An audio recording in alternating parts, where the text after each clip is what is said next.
Well, this is it, ladies and gentlemen. The top 10 movies of 2018. Admittedly, before I watched this video, there was a lot of stuff I couldn't see this year. So many of them were released in very short periods of time. Like, every movie I saw is getting released right now during December. Like, what is happening? I couldn't do it. I just don't have time. So, don't expect movies like Mary Poppins Returns, Annihilation.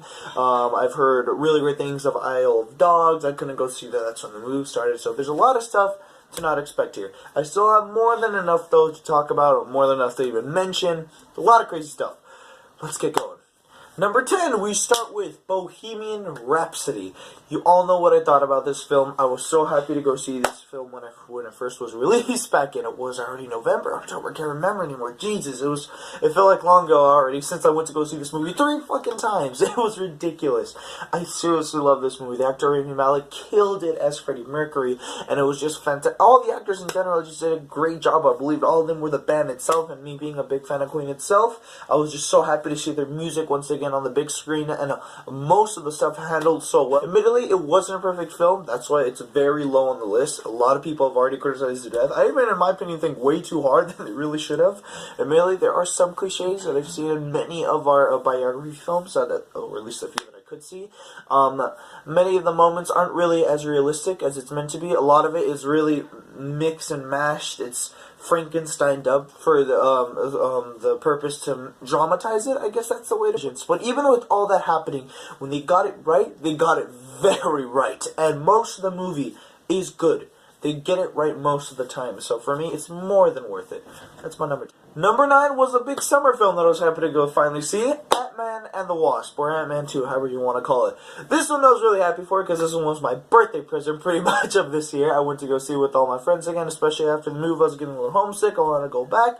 What better way than to have an excuse than to see another Marvel movie? That's why I'm wearing this shirt, because you're going to notice a lot of Marvel movies on this list. It honestly was such a very satisfying sequel. It's not one of the greatest sequels of all time. I'll honestly really do think it doesn't do as much different, aside from, I'll admit, an interesting new bad guy, so that does, or villain, so that does make it a really stand out more from the first movie. But pretty much everything else, it's not exactly of how it happens. Obviously, it's kind of beat by beat of what's going on, of the excitement you're gonna feel, of the characters. It's a Marvel movie. It's a great film with great characters, and with this one being a little because this whole year in general has just been given with, seriously, what writer was hired this year, Marvel, to write your villains? Keep them. They're really goddamn. Number 7, and I can't believe I'm about to say this, it's the biggest surprise for me of this year, Bumblebee. Holy shit, y'all heard me talk about this to death, and yes, honestly, I really do personally feel this is one of my favorite movies. Even if I think all the other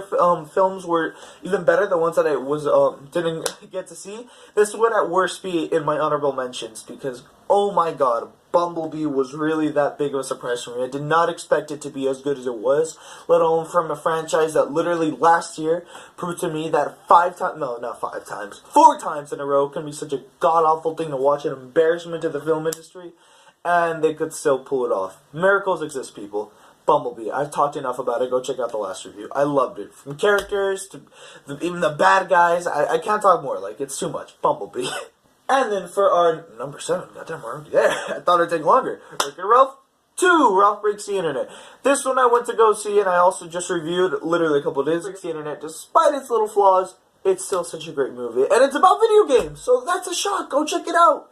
If you don't believe video games can be good, there you go. And I had a commenter, actually, a good friend of mine, Evan. How you doing, bro? He apparently even said there's other video game movies that could be good, or he's probably fucking with me so he can torture me later. Probably that one.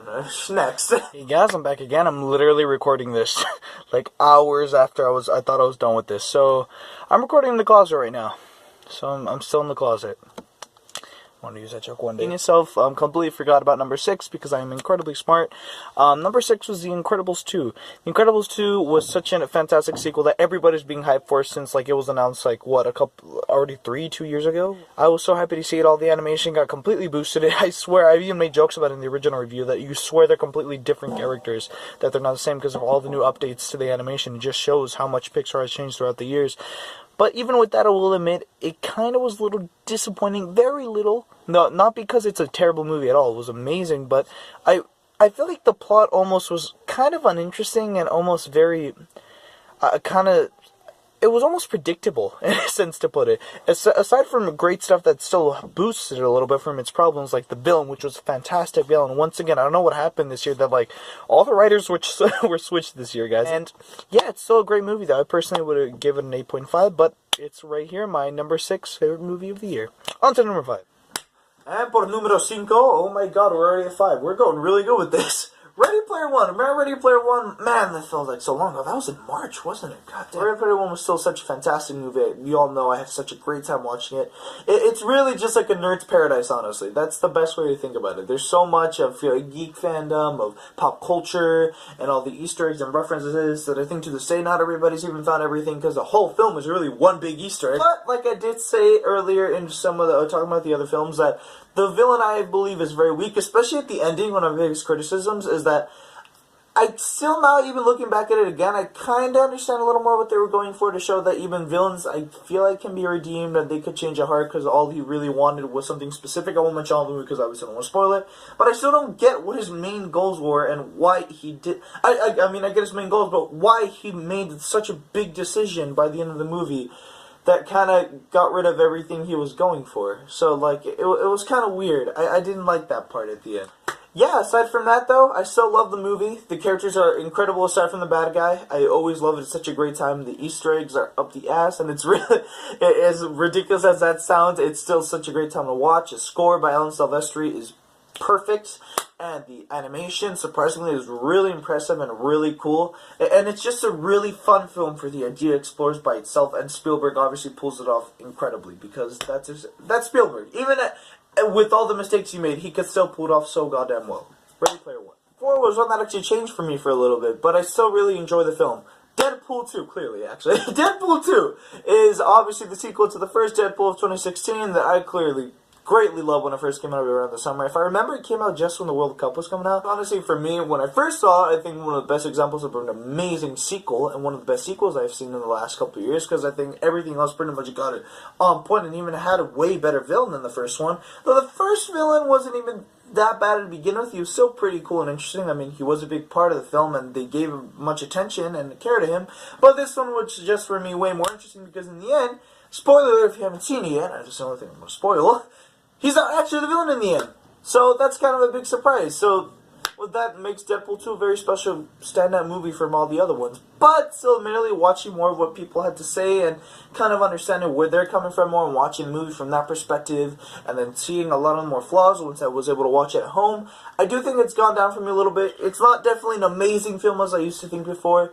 It's still pretty goddamn great. I'm not taking that away. Like, the characters, the style, the comedy still is wonderfully done, and the way the film's directed, the funniest and most exciting moments of the year was still in Deadpool 2 for me. And I'm never gonna forget Brad Pitt fucking dying. Without a doubt, one of the funniest ones of this year. Like, seriously, go check out Deadpool 2 if you haven't yet. Holy shit, here we are, the top 3 films of this year, or at least my top 3 films. And probably it's still not complete, there's a lot that I'm still missing, but I don't care, because I still really think these are amazing anyway. Number 3 is Mission Impossible 6 Fallout. I have a feeling it's not 6, and I'm just going to call it Fallout to be safe. Mission Impossible Fallout. Now, believe it or not, I actually did review this movie back in the day when it first came out, like a couple of months ago, but for some reason, the other 2 movies that I reviewed, which was Cough Cough, Teen Titans, no, I shouldn't even do that, Teen Titans, the Ghost, I don't even give a shit about that one, you know what I'm talking about, and Christopher Robin, and yet, I also did that one, and for some reason, never uploaded it, and since I deleted the footage, assuming that I already had it up, I looked at it literally a couple of months ago, and that's when I realized, oh my god, I never was able to upload the review, so that was a really good video wasted. It was honestly one of my favorite, without a doubt, action movies of the year, and I would even go crazy enough to say of the last couple of years, because it was such an incredible experience. Like, my god, how I loved this movie. Everything in this was incredible, especially the way it was directed. The cinematography and the action scenes were just breathtaking. This was my first one ever, so seeing how much of an incredible film this was and how much of a badass Tom Cruise is, even in the Mission Impossible franchise, was pretty breathtaking for me. And I literally saw this film twice.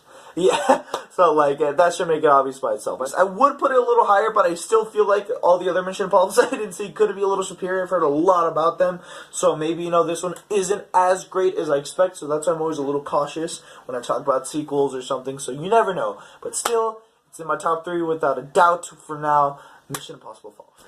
And for number 2, I almost said number 9 like an idiot, but it's pretty much a score for this film that I still have, so who cares? Black Panther. Anyone expect that? At this point, I think everybody's going to put this film in somewhere around their top 10, because it was such an amazing fucking movie. In general, the whole style and feeling of the movie was completely different from what we expected. It wasn't just a big, fun, comedic blockbuster, which a lot of those elements were still added. The film could still be incredibly funny, but most of it was just a very interesting film of what it almost went for, and it was definitely one of the first films in the MCU for me, that especially for the villains, that really impressed me. But Black Panthers was the first one that for me really impressed me, and for me almost reached that top level of perfection that I felt when I saw Avengers back in 2012. That's what I really felt about it, especially for the villain. Y'all know what I thought about Killmonger. I think he's one of the best villains, at least in the last 5 years. It manages to make its own fresh film, and I really appreciate it for that. It was an incredible movie. Black Panther. Next. What's this? I actually have the movie for it. It's Teen Titans Go to the... No, I'm kidding. If it was that, I would have brightly been crucified. It's Avengers Infinity War. What did you guys expect? Avengers Infinity War to me was one of the greatest films that I've seen in the last couple of years, let alone in the MCU. I think aside from the Avengers, this is one of the craziest films for me, how it managed to pull off one thing, the amount of not just characters, but great characters. They're all interesting. They're all lovable. You all can at least care for them. You can find them at least entertaining. And with that, you could still tell a good story. With that, you could still direct well, make it an interesting film, and have the incredible, beautiful moments, and still make it exciting even. They could still pull all that off, despite all the chaos around them with the amount of people that they were going to make a film with. But, to me, this is one of the craziest films I've seen in the past at least couple of years for what it could pull off and how it did it so well. I love every part of this movie, and yes, the ending was just a shock. And I think we commented at this point because it became such a big meme after all the other months. To see it for the first big time in all these films, our heroes lose, and they lose really hard. Avengers Infinity War was without a doubt, for me, one of the best films of the last couple of years. I wouldn't even say of the decade, and you all know what I wouldn't even say next, even bigger of all time. But just even with that, it was for sure my favorite film of 2018. That's it, guys. Oh my god, I honestly thought I was going to finish this. I was going to wake up way earlier to do this, but you know what? The way I was speaking, I was going to wake up everybody if I tried. There's a lot of stuff I couldn't get done.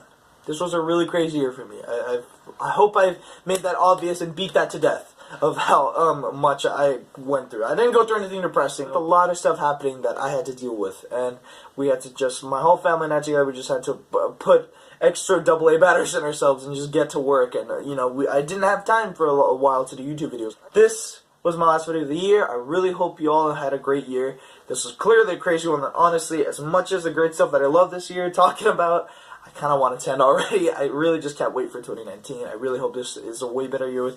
I still hope the great stuff that happened this year goes to 2019, but I really hope the bad stuff that happened, the crazy stuff that happened this year, is not in 2019 at all. I want it all gone. I want it to be as fun as possible. Once again, Happy New Year's to everybody, and have a fantastic day. See you guys.